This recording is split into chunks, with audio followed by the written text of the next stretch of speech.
Yes, yes. Welcome to the show. That was like a Dune thing. We just did a Dune thing. We're going to be doing some Dune things. So get ready. Pull up a chair. Warm up a little sandworm pate and some spice. You need to know what spice is.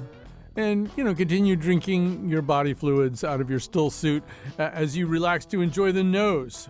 And we're going to talk also about Facebook's long-awaited, by Mark Zuckerberg and maybe nobody else, rebrand and its new name, which you probably know by now. But if you don't, we're going to spoil it.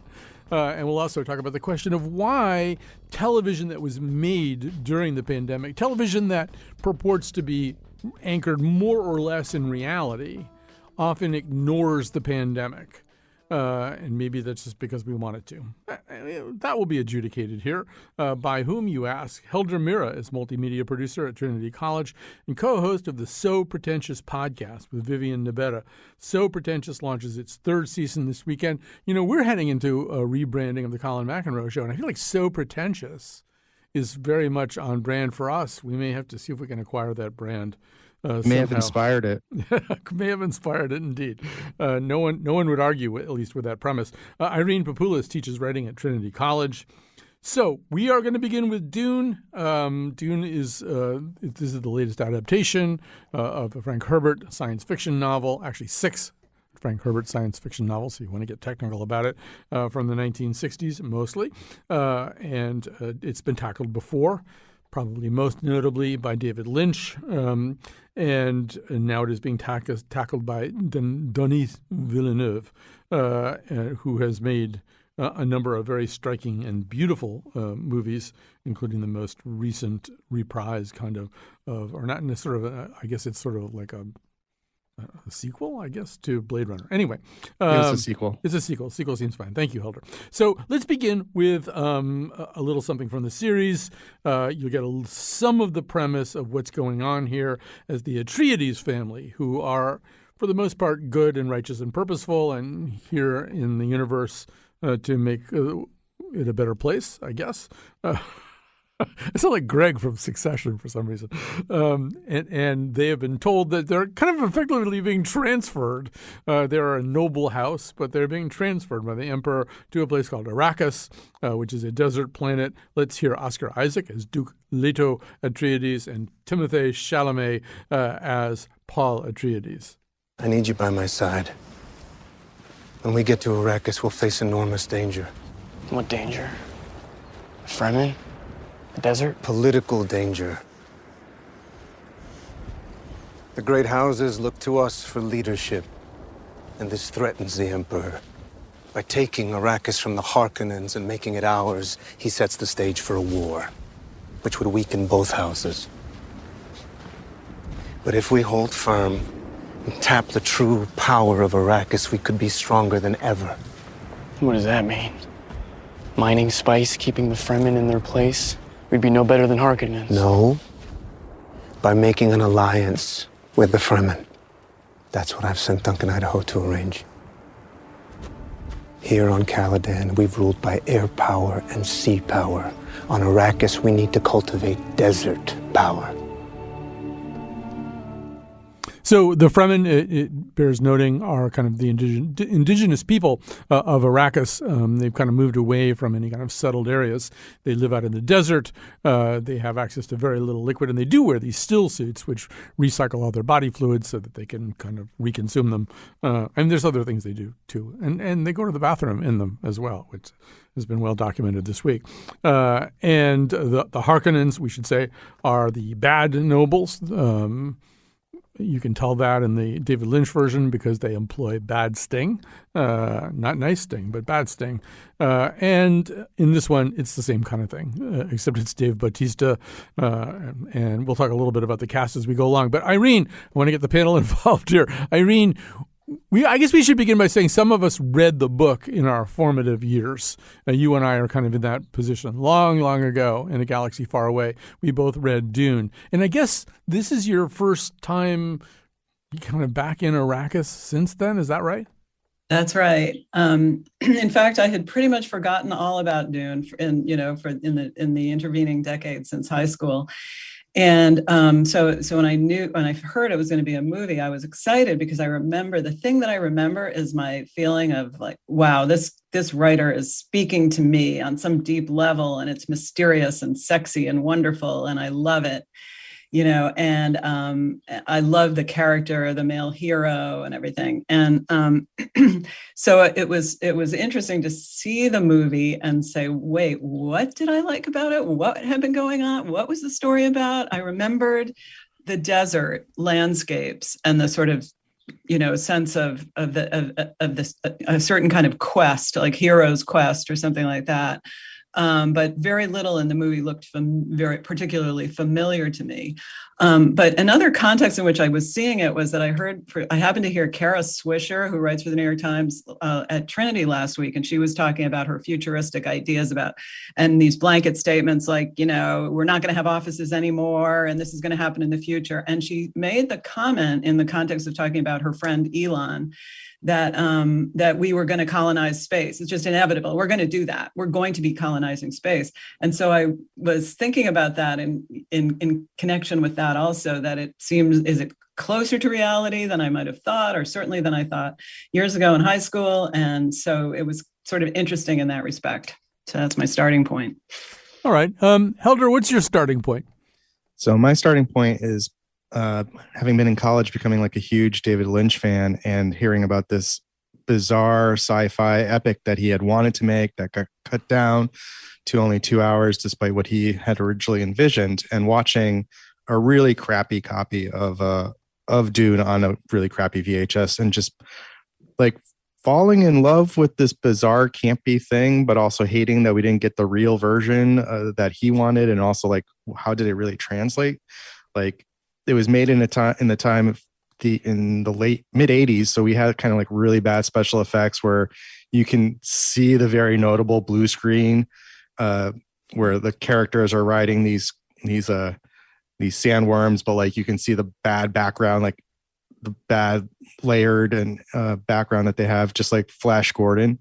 And I was just telling Irene, like, and even in the reproduction that they've just done for HBO Max, which looks gorgeous in 4K, still has like a hair in the gate at the top when like there's this epic moment of Kyle MacLachlan as Paul and Patrick Stewart as Gurney, like hopping onto this and riding this sandworm into battle, and there's just this like distracting hair, and then, like, just remembering like, yeah, that's what was bad about this movie to begin with.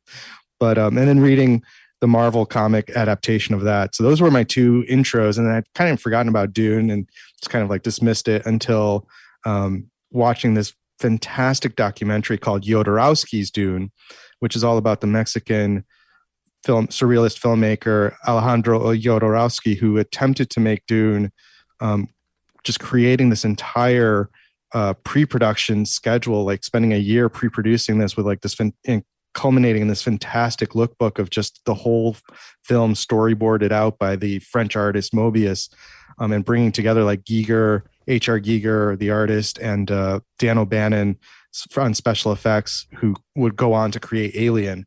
Like, watching that documentary like really reignited my like love for this crazy world, especially because of Jodorowsky's like passion for it, and then Lynch's passion that unfortunately fumbled and fell apart. So when I heard about Villeneuve doing this, I was really excited because I really love his work that he's done, especially as you mentioned earlier, Blade Runner 2049 is one of my favorite movies and almost superior to the original. So I was really excited to see what he was going to do with it. So we have to talk about what he did with it. I mean, I would say, and maybe Helder, you'll talk about this later as we go along because you saw it on the big screen, but I feel as though you got to give Villeneuve credit for realizing the thing in a visual way, in a more satisfactory way maybe than anybody's done it so far. I mean, he does well with big spectacles. I felt bad not watching it. This is the first film we've done for the nose since we went into pandemic mode where I really, really felt bad about not seeing it on a big screen. I think this might be one of these movies that only makes sense on a big screen. But to that end, Irene, one of the reasons this movie maybe doesn't contain some of the hero's quest stuff that you remember from the book is that it's only half the book. I mean, it's a pretty long movie, but it really is mostly exposition. It's sort of the build-up to the story of the hero's quest. So I'm wondering if maybe that's kind of a problem for you. Maybe to an extent, but part of the problem also is that was before I didn't really now that, I'm very well steeped in feminist theory, et cetera, et cetera. So I see the hero's quest quite differently now than I did. And I think I would just identify as a high school woman, I identified with the male hero.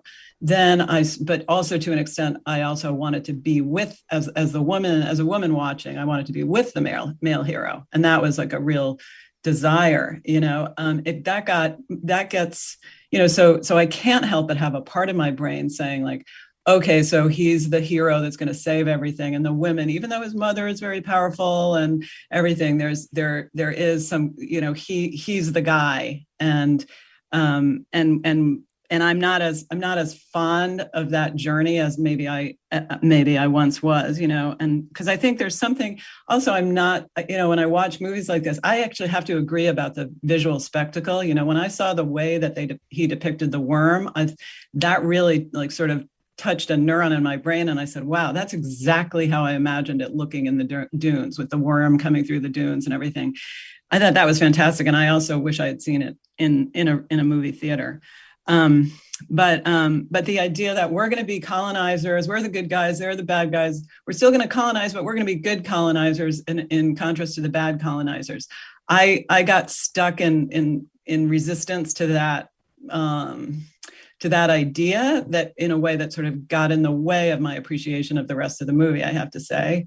I couldn't take it seriously in a way as a quest.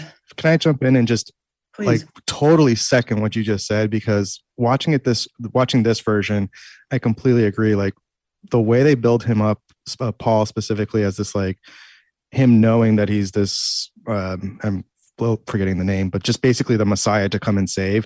And in the context of all that's been happening in the world and, having grown up, much like to what you're saying, like realizing it and revisiting it in this context and seeing just this like white Anglo force coming down to this planet where the Fremen are, at least in this film, thankfully, are represented by people of color, and seeing that kind of like white colonizer coming in, and even his own, like Paul's own, trying to be like, well, we're going to do better, but like recognizing all my, leftist friends that are always like, no, we can do this better if we like organize it like this and help the people, and just always seeing that like, oh wait, white savior. Like it just really, watching this film in this context, really kind of took some of that, was an extra bit of joy that was removed from me in enjoying the sci-fi. Whereas I did actually appreciate how much story they put into that and build up, which is better than the Lynch one, but you don't get any of that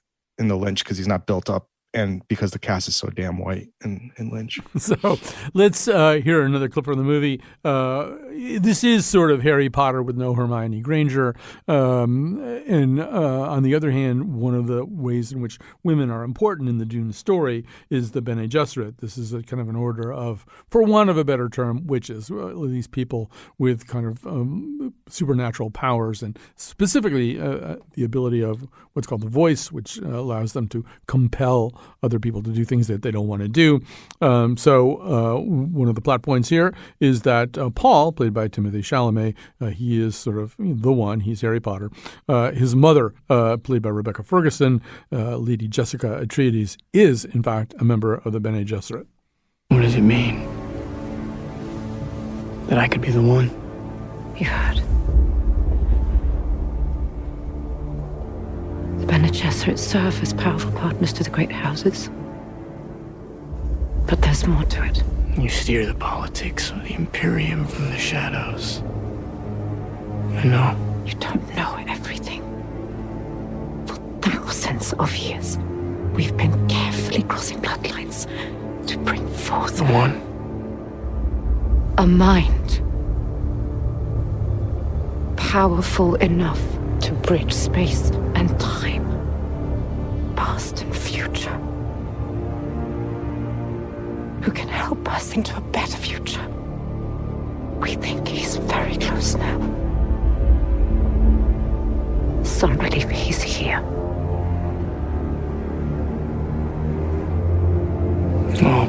plan. So, there's stuff that we could do with that, and Irene, I would welcome you doing it. But I would also just add, Helder shared with us a tweet about how humorless this movie is. I mean, it really, the tone of voice that you hear there is very, very typical about this movie. I guess it's Harry Potter with no Hermione Granger or Ron Weasley, so nothing really to kind of break the portentousness of it, Irene. And I don't know, that's almost not a mode we're in anymore. Like everything's kind of serio-comic these days. Everything has some little wrinkle of irony, but it's just not there.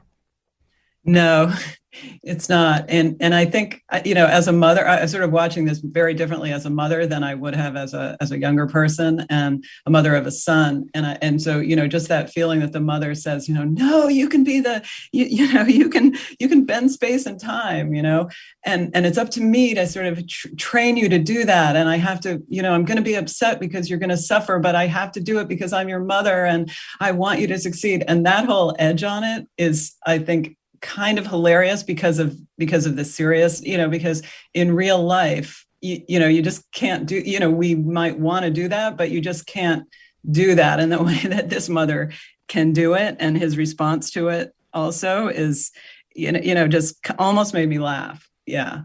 And so it's in that sense, it's unintentionally funny.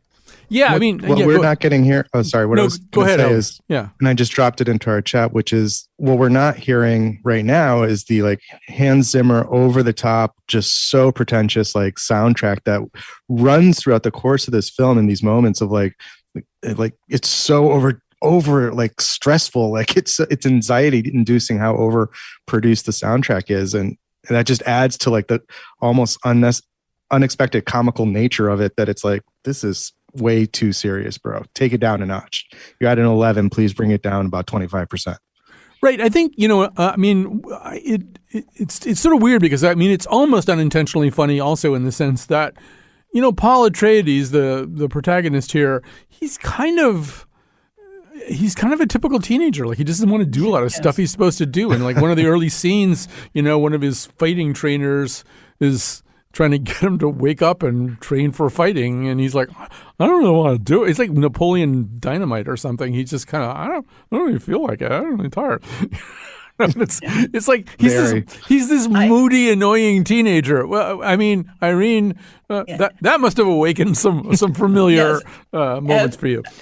Right. And I actually wrote down the quote. I saw it somewhere. He says, I'm not in the mood to fight. And the trainer says, what's mood? You fight when it's time to, and that it's really, you can't, it's very hard to win that battle as a parent, and right. He is that kind of, and I thought, actually, I just read Anthony Lane's review and which just came in the New Yorker today. And he's kind of frustrated at the beginning with, he's not even that strong. His muscles aren't even that good, and so he's sort of the older sort of boomer perspective looking at him and saying, this kid, he's just a punk kid. What's going on? And so there is, I don't think the story invites us to have that attitude, but this movie kind of does. So I guess one of the real questions, I was really shocked when the movie ended. It's a long movie, but I was shocked at how little had been accomplished, really. And Helder, you sort of wonder about that. People, I don't mean to categorize you, but you love this genre, and you, I think, are willing to ride out some complexities and difficulties of the genre in order to get to material that you care about. But for the average audience member, just sort of cutting it off right where they cut it off, and then saying, well, as they released the thing, they didn't even really have a clear green light to do the second half of it. They have since announced that they are definitely doing that. I think that's the part that actually gets me, Colin, is the fact that I was hoping, and I was under the impression, knowing that Villeneuve has always wanted to do this as a 2-part or multi-part film. I didn't realize he hadn't actually finished filming the second part, and to sit there in the theater yesterday and see part 1 pop up. Granted, I already know that they're doing a part 2 because they announced it this week, but still being like, wait, you hadn't even planned for that part? What the hell? And then I'd heard about the ending of the kind of like cliffhanger ending that we're getting, which, you know, if you're Netflix, that makes sense because they tend to like cancel their shows with the cliffhanger and not let it go. So maybe audiences are ready for this. We're ready to be disappointed now that like we're not going to actually get the subsequent follow-up to know how everything ends. But it really was like a lot of build up. You get this like weird Game of Thrones almost happening where it's like, yep, we got betrayed. And then, you know, there's a whole bunch of things, a lot of the main characters that you've come to like, and I'm glad that they get to flesh out characters like Josh Brolin's character, Gurney, and Duncan Idaho, which I think is a fabulous name. I don't know why everybody's getting down on it, but getting to see Duncan Idaho really like own the film and his roles in the film as portrayed by Jason Momoa, one of the few like hearty characters. It was to me, I was really into it and I was enthralled and like enjoying the film. What do you mean one of the hearty characters? Just one of the characters that you really kind of identify with. Most of the others are just so like, you know, like Paul himself, just so droopy, emo, and like Duncan, I think goes to that discussion that I was kind of triggering with the idea of there's no humor in this, and Duncan Idaho is really the only one that seems to be laughing and having a good part and enjoying himself even when fighting. Jason Momoa as your comic relief. Jason Momoa, thank you. Yeah. You know, you already are sort of probably in troubled waters if Jason Momoa is your comedian in the thing. I'd also like to say that Duncan Idaho is certainly no worse a name than Mace Windu or, you know, a lot of other. I mean, George Lucas's names are really terrible. Duncan Idaho, I agree, has kind of a nice, you know, weird permanence to it.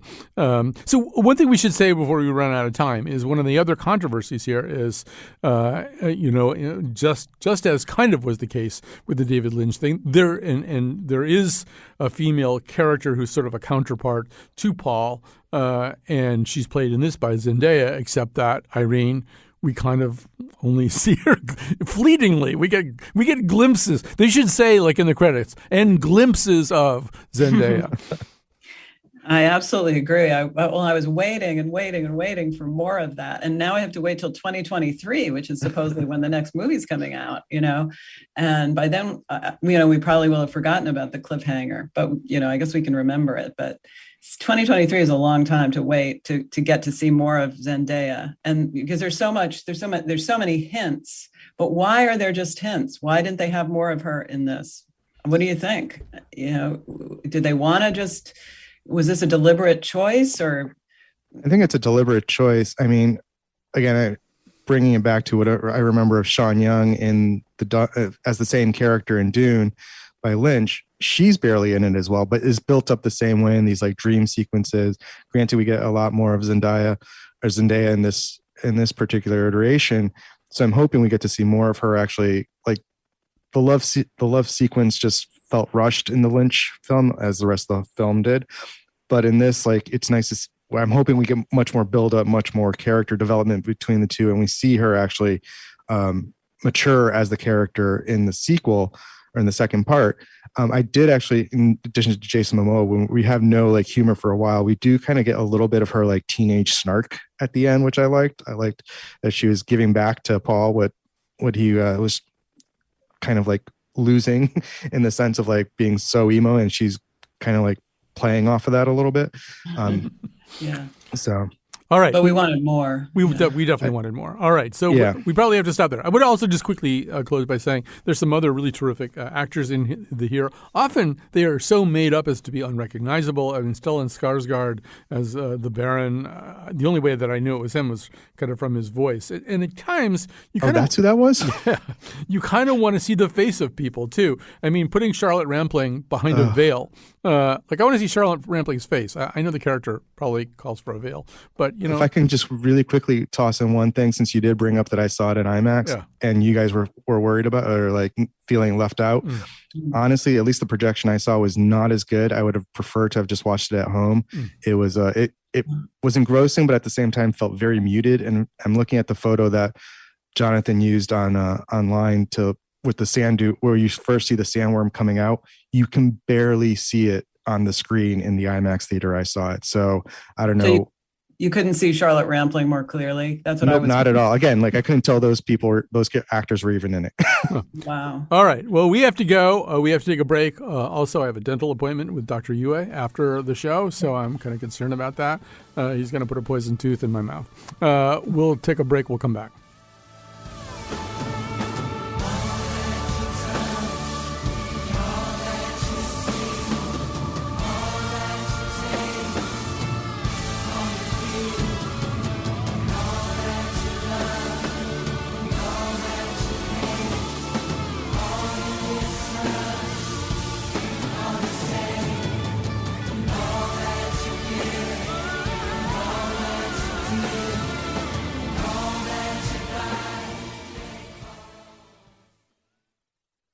Welcome back. This is The Nose. Hildur Mira and Irene Papoulis are our panelists today. And we've got two more topics to approach here. There was sort of a little bit of a buildup to the whole idea of Facebook. Facebook, the company that also owns Instagram and Oculus and WhatsApp. Facebook, the company, changing its name, rebranding. I should say we're going to be doing a show very soon about the act of rebranding. And this show is also, we are participating in a rebranding process. Could I just ask why you're doing that? Because the company is just doing stuff like that. I mean, it wasn't, it'll be interesting. We're not like changing the name to McHale's Navy or something. You know, we'll still be the Colin McEnroe show, but there's like other ways that you can kind of rebrand. So all I'm saying is, you know, in a way that is fitting for the new name of Facebook, we are going to be having a lot of conversations one way or another about rebranding in the weeks ahead. But let's hear Mark Zuckerberg, because it's always so great to hear Mark Zuckerberg. He always lifts our souls and our spirits. Here he is talking about the rebrand. I am proud to announce that starting today, our company is now Meta. Our mission remains the same. It's still about bringing people together. But now we have a new North Star to help bring the metaverse to life. And we have a new name that reflects the full breadth of what we do and the future that we want to help build. From now on, we're going to be metaverse first, not Facebook first. That means that over time, you won't need to use Facebook to use our other services.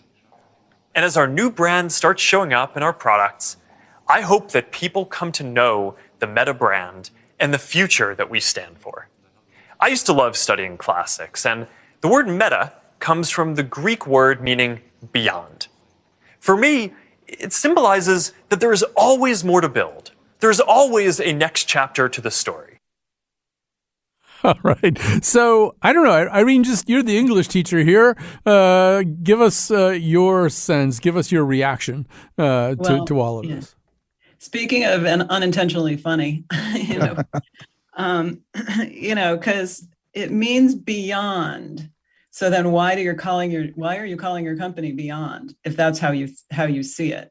You know, I mean, beyond what? Beyond, metaverse. So that, I think it's also self-referential, it has that meaning. And, my father taught me the word metaphysical, a long time ago, and he said meta means beyond. And I've always kept that in mind, but then I've come to learn that it's also, we use it differently. We use it as, like metacognitive. You're thinking about yourself thinking, you're talking about yourself thinking. So what is the meta that, I think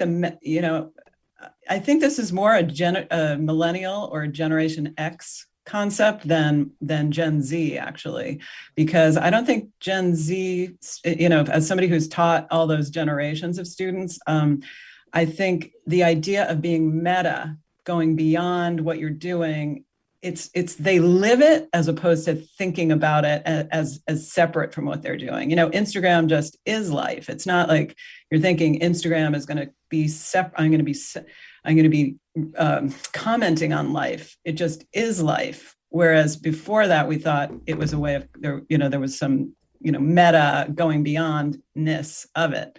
If that makes any sense.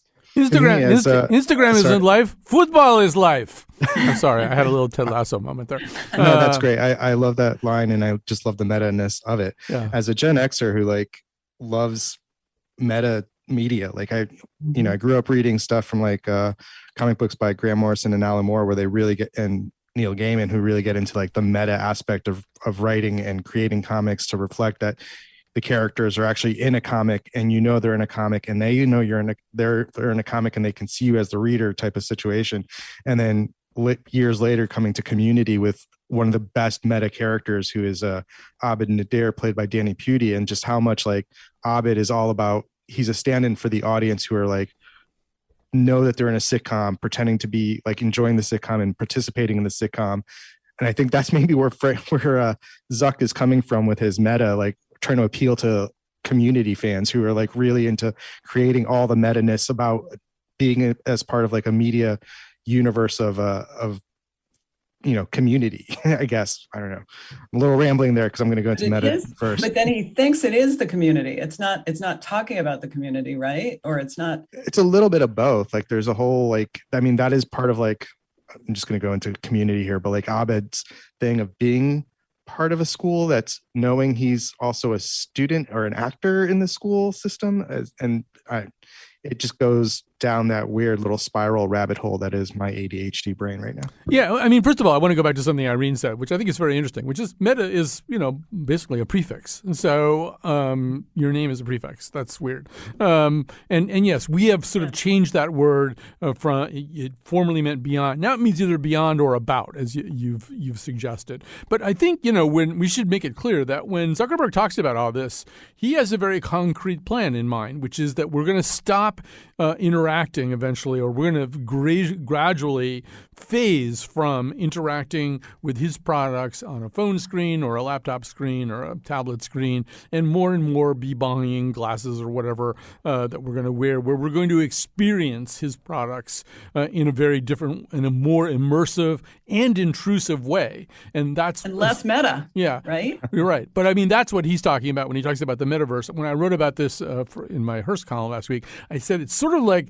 the dentist who wrecked your teeth and molested you while you were under the gas, announcing that he also wants to start being your gynecologist. I mean, this is a company that has abused our trust under its conventional paradigm, in ways that are just becoming more and more magnified with each passing day. And what they are saying right now in the course of this rebrand is they would like to be able to mess with us on a much more intimate and kind of invasive basis. And I just am thinking, why in the world would I ever put on a pair of glasses that Mark Zuckerberg made for me? I don't even trust him, with Facebook, which I'm very, very familiar with. I just feel like this is, in some ways, Helder, this is a very tough sell. And no wonder they're thinking about rebranding. It's a completely tough sell. I mean, I can't recall which program I was listening to yesterday that was just relating and reporting that, like, basically no one's really none of the youth are going on to Facebook. No one's following it. All it is like, our generations and above. Like, it's all these, to them, all the olds that are like finally getting on there and doing stuff. And I only have it personally for like relating to my family because that's how we're able to do it. But it's like, otherwise, no one's jumping onto this platform wanting to be on there anymore. I mean, I think even when those of us that have to work with social media we feel begrudgingly we have to like do something on Facebook. We're like Paul trying to get up in the morning. No, do we really have to? I'm not in the mood for this Facebook crap anymore. I mean, I'm done doom scrolling on Facebook now. I like post my one photo a day and that's it. And hope in the metaverse, they're going to give you a completely different family anyway. I want to be in the metaverse that doesn't have Zuckerberg. Can I be in that universe, like the Bizarro metaverse? Can I do that? I think he's peed on that tree. I think he wants the whole metaverse. Hey, I think Paul is. I mean, I think Zuckerberg is our Bizarro, isn't he? He's such a robot.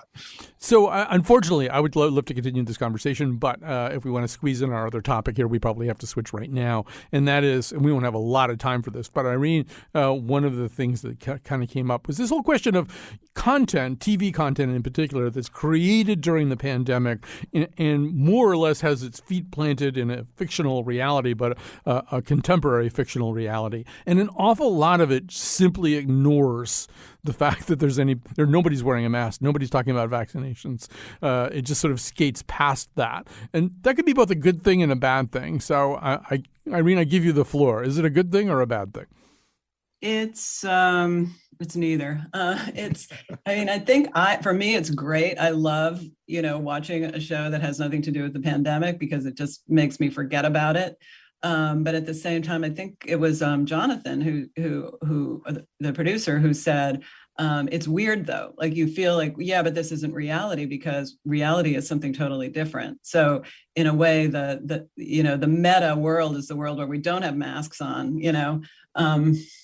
but but I wouldn't want to, like, what if in Succession they all had masks on? That would kind of ruin things. And so I'm not sure, but I like the idea of not having masks in the show. Like, it's sort of like, maybe we're going to go back to that someday, aren't we? Aren't we? That's what I'm hoping. And like you, Irene, the reason I'm glad they're not really addressing it so much or at all in some cases is I do prefer to just watch these shows as the moment that the shows want to be taking place in, which is a world where we haven't been in a pandemic and you have to worry about that. Like the only two real shows that I've watched that have been filmed during the pandemic have been only Murders in the Building and Reservation Dogs, and neither of those address it. And although there is the moments where they're getting into elevators and only Murders in the Building, I'm like, how are you people all three? It's only one person. Where are your masks? But that's about it. Like I try to ignore the rest of it. But then there was this show that came out last year that I think bombed with Ted Danson called Mr. Mayor, where he's the mayor of LA. And that actually addresses and acknowledges the pandemic. And in fact, the first episode, I think, has some weird comments about it. And it flopped. It was so bad. It just felt really awkward to be watching that and being like, yeah, you can't really like, what's the South Park thing about there's like 20 years you have to wait until you can make fun of like bad things. So I think like the Jeremy Hobson wrote in his tweet, I do feel like nobody wants to think about it when they want to be entertained. And that's me. Like there's enough crap in the world to keep me down that I want to be entertained, not thinking about the pandemic. Also, if I could just jump in for one more second, I think it's also that there's a lot of sameness in a way with the pandemic, in the sense that we're all in it together. We all don't like it. We all have to do these things. And that doesn't really make for interesting art somehow. It's just like to focus on that fact. Like, yeah, we know, like whenever someone says, oh, this is horrible because I wish we could be in person. Of course, we all know that, And so it doesn't, like, where's the new, I guess artists will find newness and freshness in it, but it's hard. Yeah, I learned a new term as we were preparing for this conversation, and that is bottle show. A bottle show is something like White Lotus or Nine Perfect Strangers, where the entire show takes place in one setting that is very isolated from the rest of the world. And there's even kind of a term now, COVID bottle show, where in fact the bottle show, that quality of it helps extract it from the world of COVID. But I would say two things. Just sort of, I'm echoing things that you guys have already said to a certain degree. But yeah, in terms of Nine Perfect Strangers, do I want to watch a show starring Nicole Kidman where she wears a mask the entire time?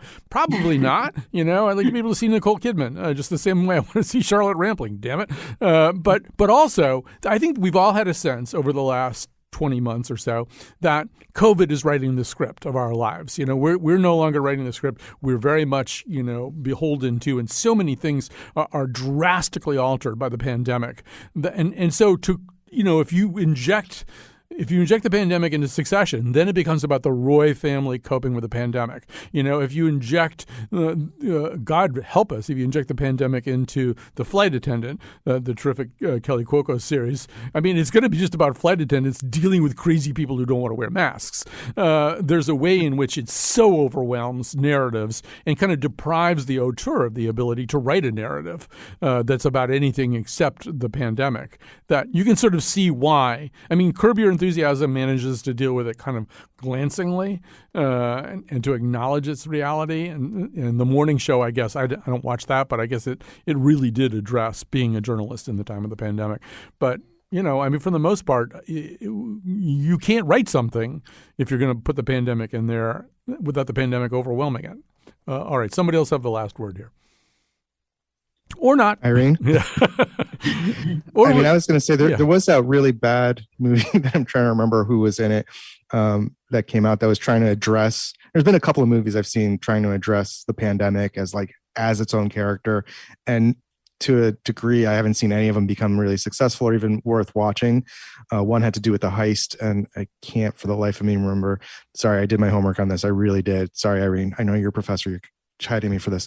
But it just is like, I don't want to see a pandemic movie while in the midst of a pandemic. I don't want to see a show about the pandemic while we're in the midst of it. That's why I want to get off Zoom half the time, and I'd rather be in the studio with you guys talking about our pandemic versus having to do this via Zoom, because we're on Zoom all the time or locked in my own bottle episode. That's how I was feeling for most of the pandemic. I was my own bottle episode, living in my house alone with the frequent visit from my dad, and that was the outside world. Otherwise it's just we're stuck in this. Do we really want to be entertained by it? It's just going to cause more anxiety if you're entertained by it. All right, we're probably going to have to stop there in order for you to have time to make some recommendations on the other side of that. So why don't we do that? We'll be back. And that's the way I like it. And that's the way I like it. The winter is long in the city. And that's the way I like it. So please, baby, please, open your heart, catch my disease. I was backstage in Pomona, and that's the way I like it. All right. First of all, I have to thank our technical producer, Kat Pastor. She will be rebranding as the Reverend Feline, something like that. I don't know. We haven't rebranded her yet. And Jonathan McPants, who already rebranded from being Jonathan McNichol. We may have to rebrand him a third time. Who can say? Or a second time, I guess that would be. He's the producer of this episode. Also, thanks to our non-rebranded intern, Dylan Reyes, who I think is there in the control room right now. I see him there. And thanks especially to our two panelists today, Helder Mira and Irene Papoulis. We're going to make some recommendations for you for this weekend. Irene, why don't you get us going? Okay. I have three quick things. One is, and it's sort of along the lines of, Zuckerberg said we can finally put people at the center of our technology. And I think art that just puts people at the center, period, forget of our technology is what I'm drawn to more, the most always. And, the nuances of human psychology. And so there was a profile in the New Yorker of this Irish novelist, Colin Tobin, Tobin. And after reading that, I had read his short stories before, but I hadn't read any of his novels. And I'm reading The Master right now. It's kind of an imagining of the inner life of Henry James. And it's just pulling me right into his psyche in an interesting way, and the feelings and repressed homosexuality that he had. And it's just really nice and fun and beautifully, not fun, fun in a good way, written novel. He wrote one about Thomas Mann that I'm going to read next. But anyway, and then I love Scandinavian noir of all sorts. And there's this show called Border Town that I kind of got addicted to, and it's really good. It's also about psychological texture. And the third one really quickly is... Tell us where Border Town is to be found. Border Town is on Netflix. Okay. And it's, the acting is great and the nuances of psychology are interesting, but it's also a, murder story. And then also, if I could just have another second, working out with weights when you're older, I actually have been going to this trainer just temporarily who's taught me all these different ways to use weights. And it's so great. And don't be afraid if you think it's not for you, because it's just great for your body and it feels really good. And there's plenty of older people in gyms that are working with weights, and do it. If you have any interest, do it. All right. Helder Mira, what are you going to recommend? So here are the three things I want to just quickly shoot off. First is that I mentioned Reservoir Dogs, which is available on Hulu. It's a show co-done by Taika Waititi. It's all using Native American actors and producers and writers. It's a fantastic look at these four youth on a reservation in Tulsa, Oklahoma. The second, which I also mentioned. I just want to jump in and say that within the last 24 to 48 hours, they've had drive-by paintball shootings in New Haven, and I'm wondering if that's a reservation dogs kind of influenced thing, or maybe it's always. I think it's life imitating art, imitating art or life, because we get those up here in Hartford way too much. All right, continue. Second was again, something I referenced earlier, which is Jodorowsky's Dune. It is a fantastic documentary, both about the filmmaker Alejandro Jodorowsky. It's available on Amazon Prime, but it's about him, but also just about all the process that goes into it, into creating a film like that he wanted to create in Star Wars era. So it would have been the first real space opera after 2001, but it also seeing how he and his team ended up planting the seeds for Alien and Star Wars and so many other films that came after the work that they were putting together is fantastic. I highly recommend it. Very entertaining. And again, that's on Amazon Prime, and that's Jodorowsky with a J at the start. And then the final thing I want to do is this comic book series that just started called Righteous Thrust for Vengeance. It's by Image Comics. It's written by Rick Remender, who's a fantastic writer known for his noir writing. But I specifically got into it because the artist Andre Araujo is this artist from Portugal who's been doing some amazing comic book art over the past decade. I love his work so much, and I think more people should be following him as an artist and seeing what he's creating. All right. I'm going to quickly recommend an essay that I encountered kind of an abridged version of it in Harper's, and it's by a guy named Greg Jackson. It originally appeared in the March issue of an online publication, at least I've only found it online, called The Point. It's called Sources of Life. It's about the intersection of politics and culture, and it's about more than that, but it's kind of about all the things that I've been interested in lately, and it's remarkable. So Sources of Life by Greg Jackson. Read the whole essay, the one that appears in The Point. It'll blow your mind. And then quickly, just some nice, fun, not particularly upsetting stuff that you can watch on Netflix. One of them is the documentary about Ella Fitzgerald. And, you just can't go wrong with that, right? You're going to be seeing and hearing Ella Fitzgerald sing a lot of songs and learning a little bit more about her life. And it actually kind of gets into stuff that I just hadn't even fully understood. But it's mostly just incredibly enjoyable to watch and listen to Ella Fitzgerald. I feel the same way. Netflix is hosting a documentary right now about Betty White. Same thing. It's how can you not enjoy a documentary about Betty White? And that is very much the case too. And once again, some interesting stuff, including more than I had known about her marriage and to the love of her life, Alan Ludden, the game show host of Password, and more, and much more than that. All right. So all of that, I hope it makes you happy. I hope the show made you happy too. I was happy to talk to my friends, Irene and Helder, to work with Kat and Mr. McPants. And we will be back next week, starting on Monday with a show about blimps. Up the street from the seminary. It's a very, very, very cool place to hang out. Yeah.